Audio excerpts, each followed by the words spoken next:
Hello, my name is Ryan Fitch. I'm going to be reading a short story that I wrote. It's going to be called The Liar's Truth. As the officers quickly approached me, my hands continued to tremble. They were both tall. One was bald with a mustache. The other had a big scruffy beard, along with a hat on. The bald officer had a pen and notebook in his hands, while the other one followed. I quickly tried to remember everything that I had witnessed in the last 20 minutes, but before I knew it, he was towering over me. "Alrighty," he said, as the blue shiny sheriff pen ink clicked. "If you could so kindly begin to describe in as much detail as possible, from the time the men arrived to the time that we showed up." I could feel his warm breath against my face, and the smell of cigarettes began to linger.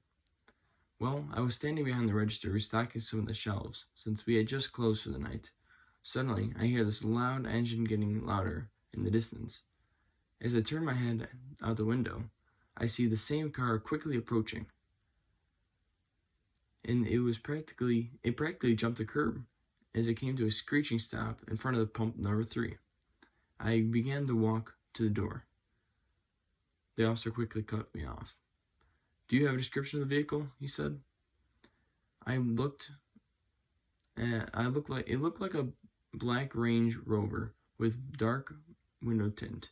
I did not see the license plate because it was so dark out, and the hanging light above pump 3 does not work.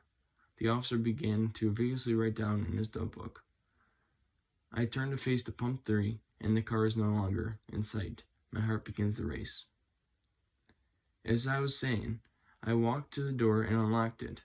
I proceeded to go outside and informed them that the gas station was closed for the night.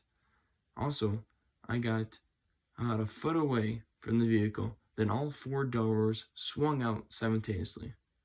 4 men stepped out wearing all black suits. Each man was holding a large duffel bag. Each one slammed the doors as they began to walk right past me, headed for the store doors. I rushed after them, reminding them that we were closed and they needed to leave. They said nothing. I had to pause.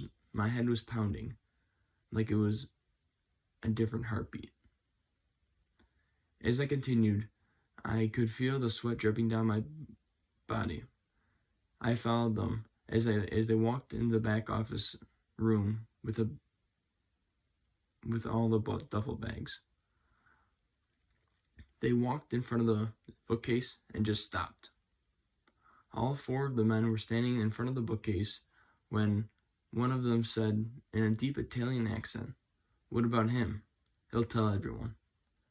What seemed to be like the leader replied, "No, he won't. No one will believe him." After he said that, he pulled one book off the middle shelf, and the floor began to tremble. The dust fell from the ceilings, and the bookcase began to swing open, revealing a hidden room behind it. The men walked through the hidden doorway, as all I could do was stare. A shiver traveled down my spine, as I was still in shock. Even if I wanted to follow, my feet would not move. The officer looked up from his notepad. His eyes immediately turned to his other partner. They began to grin in disbelief, but quickly turns to an irritated look. My voice grows quieter. "I have worked here for 2 years, and I had no clue that there was a secret room in the back. Given I was only working weekday shifts up till now, but that's besides the point." As the officer looks at me in his eyes, as the officer looks me back in the eyes, I can see my reflection in his light blue eyes. In a deep tone, he says, "Boy, we aren't here to listen to your lies again. Last week you told us that someone robbed you. When I got here, you told me and my partner it was just a prank. Just wanted to see if we'd come. Do you remember that?" His eyes locked on mine.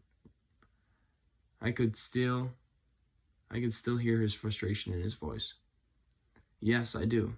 But this was different. Everything I'm telling you is true," I said, as I snapped back at the officer. "Boy, We don't have time for your games. You're lucky we even came. Well, that's going to change now. For now on, don't call us ever again. Okay? Or you'll be getting arrested." Both officers turned and walked away. As they walked around the car to the doors, each of their heads turned back towards me and gave me a final stare, before getting in the car and driving away. They left me standing in the middle of the darkness, cold as the wind blew upon my face. I was scared, helpless, and alone. As I tried to come up with a plan to what to do next, this original quiet voice in the back of my head had gotten uncontrollably louder. It is telling me something that I knew deep inside. Taking a deep breath, I said to myself, well, that leaves me only one choice. I had to do this on my own. If no one wants to believe me, I'm going to prove them all wrong. I turned towards the building and headed straight to the bookcase. Thank you for listening.